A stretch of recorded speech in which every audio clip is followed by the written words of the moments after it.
अभी थोड़ी देर पहले अमित शाह की दिल्ली पुलिस ने 1000 पन्ने की एक चार्जशीट दायर करी है यौन शोषण के गंभीर आरोपों में घिरे हुए ब्रजभूषण शरण सिंह के खिलाफ। भाजपा के बाहुबली नेता, रेसलिंग फेडरेशन के चीफ, भारतीय जनता पार्टी के सांसद अमित शाह की आंखों के तारे।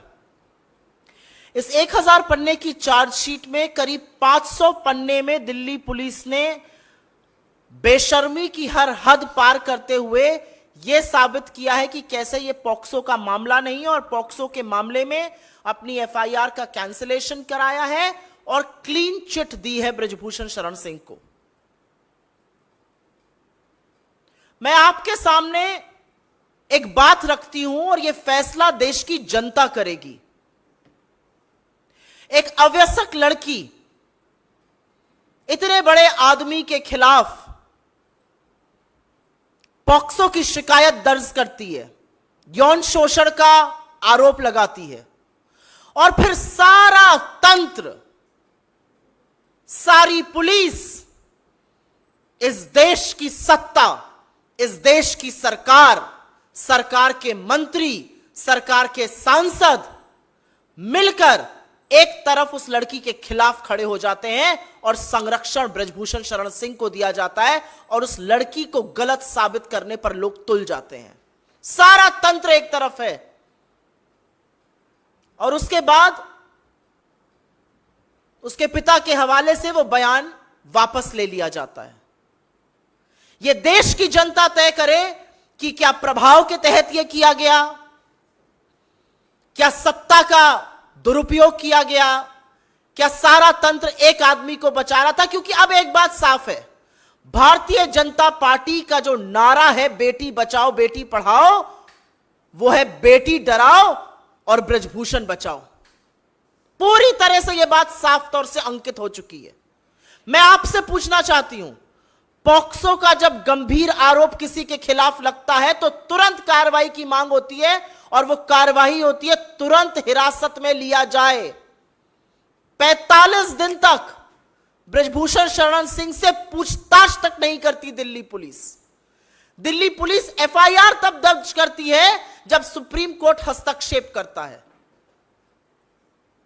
दिल्ली पुलिस हिरासत में नहीं लेती, पूछताछ नहीं करती। एक बाहुबली व्यक्ति है, इसको आजाद घूमने और छोड़ दिया जाता है कि यह जाए और किसी भी विटनेस को टैंपर करे, किसी भी विक्टिम को डराए। कोई पूछताछ नहीं है। ये मीडिया में इंटरव्यू देके मेडल को 15-15 रुपए का बताते हैं।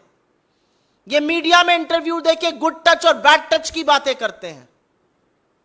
ये अपनी शक्ति का प्रदर्शन रैलियों में करते हैं, लेकिन दिल्ली पुलिस 45 दिन तक आरोपी से, और इतने गंभीर आरोपी से, पूछताछ नहीं करती। आपसे मैं पूछती हूं, एक अवयस्क लड़की एक तरफ और पूरा तंत्र एक तरफ, क्या वो लड़ सकती है? क्या वो अपनी व्यथा को बता सकती है? मैं आपसे पूछना चाहती हूं, आपके घर में भी बेटियां हैं, आपके घर में भी बहनें हैं, पूरा तंत्र जुटा हुआ था। आज चार्जशीट फाइल होती है, लेकिन खेलकूद के मंत्री ने तो पहले ही भविष्यवाणी कर दी थी कि 15 तारीख तक चार्जशीट फाइल हो जाएगी। क्यों? उनको कैसे पता था? यह चार्जशीट दिल्ली पुलिस ने लिखी है या इस चार्जशीट को लिखने का काम भाजपा के कार्यालय में किया गया है? और कौन है दूसरी तरफ? इस देश की वो बेटियां जिन्होंने आपका मान बढ़ाया, जिनके साथ फोटो खिंचाते वक्त थकते नहीं थे मोदी जी, जिनको अपने घर की महिला लड़कियां बताते थे। 50 दिन से ऊपर हो गया, एक शब्द इस देश के प्रधानमंत्री से नहीं फूटा।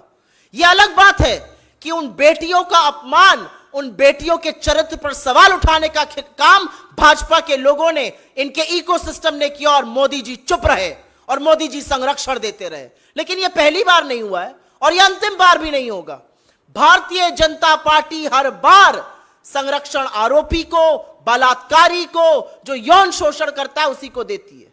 याद है ना कुलदीप सिंह सेंगर, याद है चिन्मयानंद, याद है लखीमपुर का चीरहरण, याद है आपको अंकिता उत्तराखंड की, याद है आपको हाथरस की गुड़िया। हर बार संरक्षण आरोपी को दिया जाता है, हर बार संरक्षण दरिंदे को दिया जाता है। हर बार बेटियों के खिलाफ खड़े होने का काम भारतीय जनता पार्टी, मोदी सरकार और खुद इस देश के प्रधानमंत्री नरेंद्र मोदी करते हैं। यह एक स्क्रिप्ट है, ये चिर परिचित अंदाज में हर बार संरक्षण आरोपी का होगा, बचाया आरोपी को जाएगा, झोंका भट्टी में देश की बेटियों को जाएगा। हम आशा करते हैं और हमें विश्वास है कि इस देश की न्यायपालिका, इस देश के कोर्ट इसका संज्ञान लेंगे। कैसे 164 का मजिस्ट्रेट के सामने हुआ बयान बदला गया, वो बदला उस दौर में गया जब आरोपी उन्मुक्त रूप से बाहर घूम रहा था। उसने क्या प्रभाव किसी पर डाला हमें नहीं पता है, लेकिन यह वही दिल्ली पुलिस है जिसने बिना वक्त गवाए, जिसने बिना वक्त जाया किए क्लीन चिट दे दी इस पूरे मामले में। तो फैसला अब इस देश को करना है, फैसला न्यायपालिका को करना है और हम आशा करते हैं, हमें विश्वास है कि कानून में, इस देश के न्यायालयों में अभी न्याय जिंदा है और इन बेटियों को और खासतौर से उस अवैसक बेटी को जरूर न्याय मिलेगा। लेकिन सरकार से हर तरह की उम्मीद इस देश की बेटियां छोड़ दें, क्योंकि अगर सरकार के किसी नुमाइंदे के खिलाफ आप खड़े हैं तो आपके खिलाफ पूरी सरकार, पूरा तंत्र, निरंकुश पुलिस, इस देश की एजेंसियां, इस देश के सांसद, इस देश के मंत्री और इस देश का प्रधानमंत्री खड़ा मिलेगा आपको। अगर आपके इस पर कुछ सवाल हो तो हम जरूर उसको लेना चाहेंगे। I will actually briefly make a statement in English on this. Just a little while back, the Delhi police has filed a 1,000 pages charge sheet against Brijbhushan Sharan Singh. Over 500 pages of that charge sheet are dedicated to how a clean chit has been given to him, and the whole case under POCSO has been withdrawn. The law of POCSO says that the moment a case is filed, the perpetrator, the supposed perpetrator of that crime, has to be arrested because he should not tamper witnesses, he should not intimidate victims. Nothing of that sort happened with the BJP MP. Nothing of that sort. He was at large, absolutely free for 45 long days. He could have done anything. He was giving television interviews, calling the medalists available for 15 rupees. He was talking about good touch, bad touch. He was talking about how he's going to teach a lesson to people. Not a word from the Prime Minister or the Home Minister of this country. The same Delhi police that took a month to file an FIR in the first place and had to do so after the Supreme Court's intervention was very quick to give a clean chit. But the reality is that when you have a man as strong and as powerful as Brijbhushan Sharan Singh and the entire government, the entire system, the agencies, the police, the MPs, the ministers all standing with him, what chance does a minor girl have to seek justice? That's the question people of this country and all of you should answer today. I also think it's a pattern, it's a script. Whenever there is a crime against women, whenever, the BJP will always be found standing with the perpetrator of the crime and never with the girl. You begin with Kuldeep Singh Sengar, you go to Chinmay Anand, you go to Hathras, you go to Lakhimpur, you go to Uttarakhand.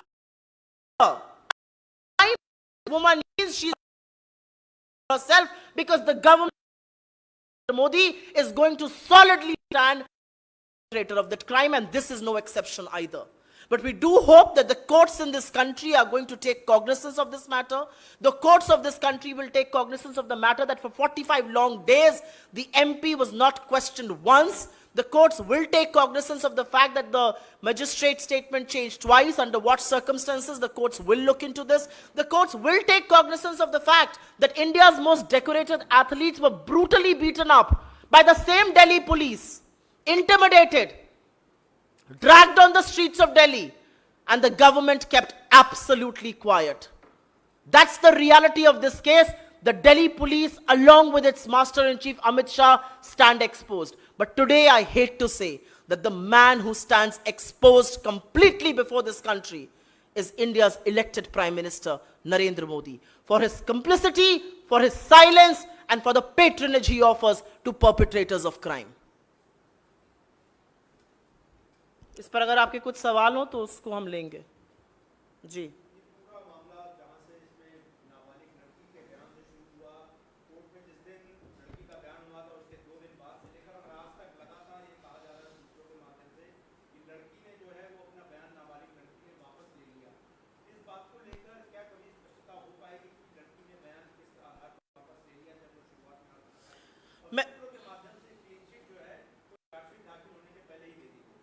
ये सूत्र कौन है और ये सूत्र किसके लिए काम करते हैं?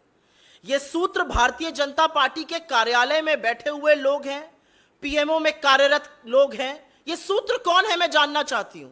ये सूत्रों ने तो 15 दिन पहले ही कह दिया था कि कोई मामला ही नहीं है ब्रजभूषण शरण सिंह के खिलाफ। यह अलग बात है कि जब मीडिया ने उठाया तो दिल्ली पुलिस को उसका खंडन करना पड़ा। आज दिल्ली पुलिस ने फिर वही कर दिखाया। ये सूत्र कौन है? ये किसके लिए काम करते हैं? क्या ये वही सूत्र हैं जो भविष्यवाणी कर देते हैं कि 15 तारीख को चार्जशीट दायर होगी?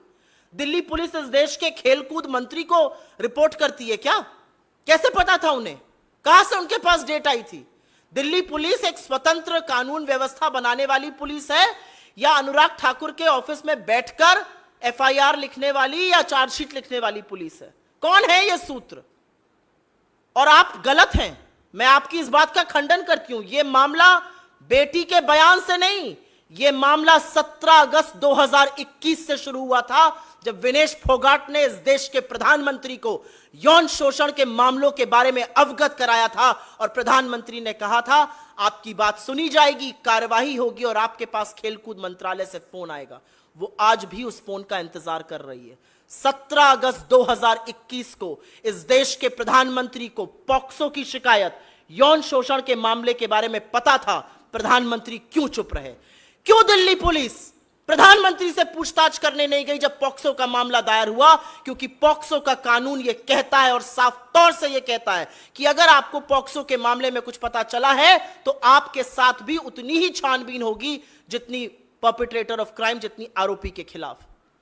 तो ये मत बोलिए ये मामला इन लड़कियों ने शुरू किया। ये मामला 2021 अगस्त में प्रधानमंत्री को के संज्ञान में जब ये लाया गया तभी से शुरू हो गया था। और आज लगभग 2 साल बाद प्रधानमंत्री ने चुप्पी अपनी तोड़ी नहीं है और कार्यवाही हुई नहीं है।